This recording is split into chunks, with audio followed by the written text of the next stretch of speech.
Walter was 68 years old. He wasn't trying to lose weight. He wasn't trying to live forever. He simply wanted the answer to one question.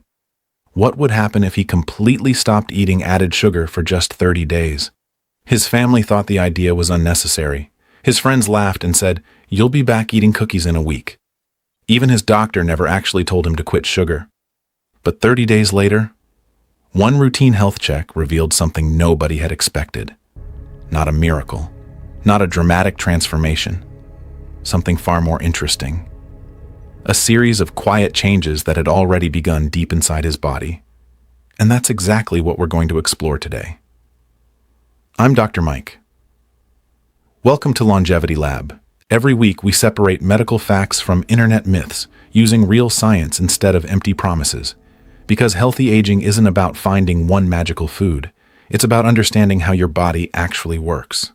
And today, we're following Walter's 30-day experiment, week by week, to see what really happens when someone over 65 removes added sugar from their daily routine. Walter never thought of himself as someone who loved sugar. He almost never bought candy. He rarely drank soda. He didn't eat huge slices of cake every night. So, naturally, he assumed he wasn't eating very much sugar at all. But then he started reading food labels. And suddenly, everything changed. 2 teaspoons of sugar in his morning coffee, sweetened coffee creamer, sandwich bread, flavored yogurt, store-bought pasta sauce, a couple of cookies while watching television after dinner. Individually, none of those choices looked dangerous. Together, they added up to nearly 65 grams of added sugar every single day, almost double what the American Heart Association recommends for most men. And until that moment, Walter had absolutely no idea. He wasn't trying to follow the newest diet. He wasn't interested in losing 10 pounds before summer. He simply wanted to know, could removing added sugar help an aging body work a little better? So, on a quiet Monday morning, he made a decision. For the next 30 days, no soda, no desserts, no candy, no sweetened drinks, no hidden added sugar whenever he could avoid it. Fresh fruit stayed, vegetables stayed, whole foods stayed. Only added sugar was gone. The first morning felt easy, the second morning felt normal. But by the afternoon of day 2, something unexpected happened. Walter walked into his kitchen. He opened the cupboard. He stared at the cookie jar for almost 20 seconds. Then, without taking a single cookie, he quietly closed the door again. He wasn't hungry. He had already eaten lunch. His stomach was satisfied. But his brain kept repeating the same message. Just one won't hurt. Tomorrow you can start again. It wasn't his body asking for food. It was years of routine asking for sugar. And over the next 72 hours, Walter was about to experience something millions of older adults go through, without ever realizing what was actually happening inside their brains. The first 72 hours were far more difficult than Walter had imagined. The cravings weren't constant. They came in waves, usually around the same time every afternoon, almost like his brain had set an internal alarm. 3 o'clock. Coffee. Something sweet. That had been his routine for years. Now, the routine was gone, but his brain hadn't caught up yet. Walter later admitted, "I wasn't hungry. I was simply expecting sugar." And that's an important distinction. For decades, his brain had learned to associate certain moments of the day with a quick reward.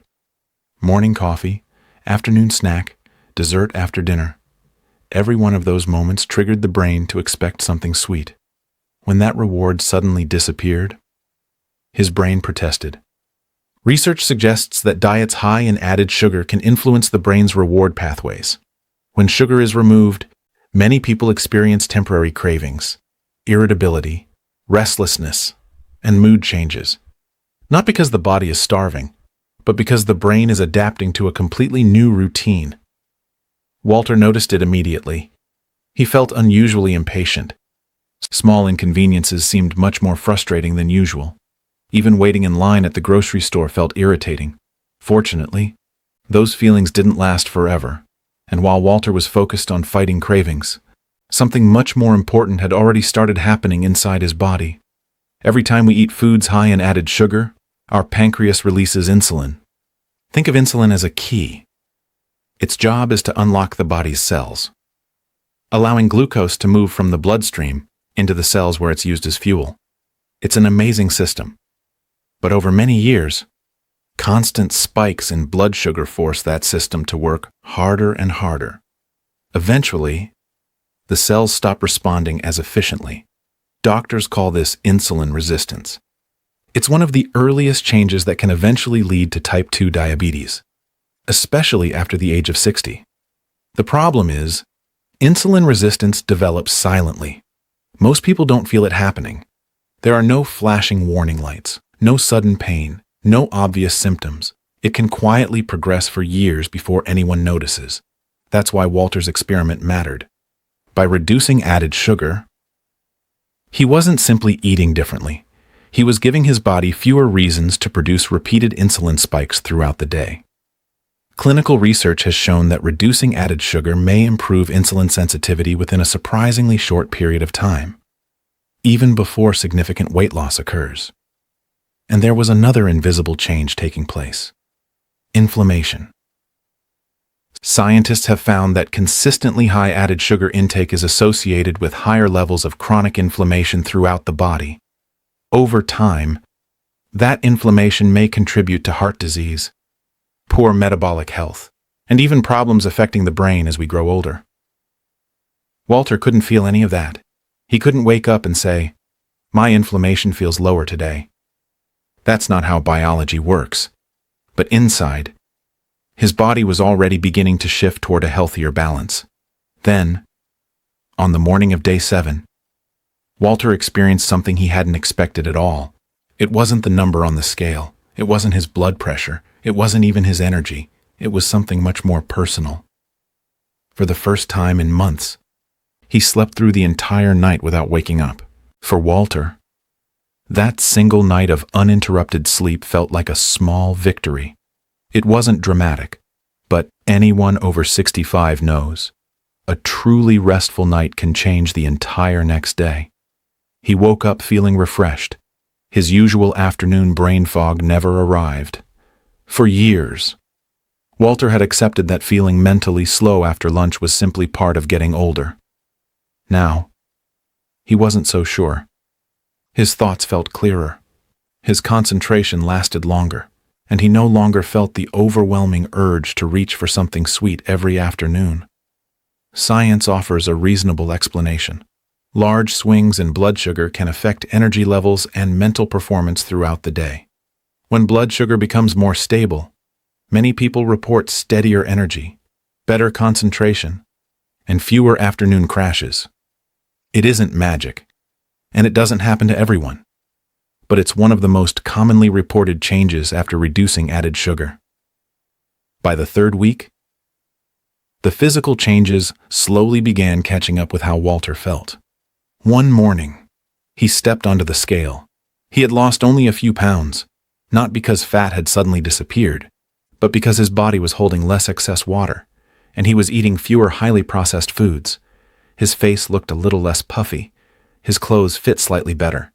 Most importantly, his daily walk no longer felt like something he had to force himself to do. His energy stayed surprisingly consistent from morning until evening. Then came another surprise. During a routine checkup, Walter's blood pressure was slightly lower than usual. Nothing extraordinary. Nothing that replaced medication. But enough for his physician to notice. Research has consistently shown that people who consume large amounts of added sugar tend to have a higher risk of elevated blood pressure. Reducing added sugar isn't a cure, but for many older adults, it can become one important piece of an overall healthier lifestyle. Finally, day 30 arrived. Walter asked himself one simple question. Was it worth it? The answer was yes. Not because his life had completely changed, but because several meaningful things had. He was sleeping better. His energy was more stable. His afternoon cravings had almost disappeared. His mind felt clearer.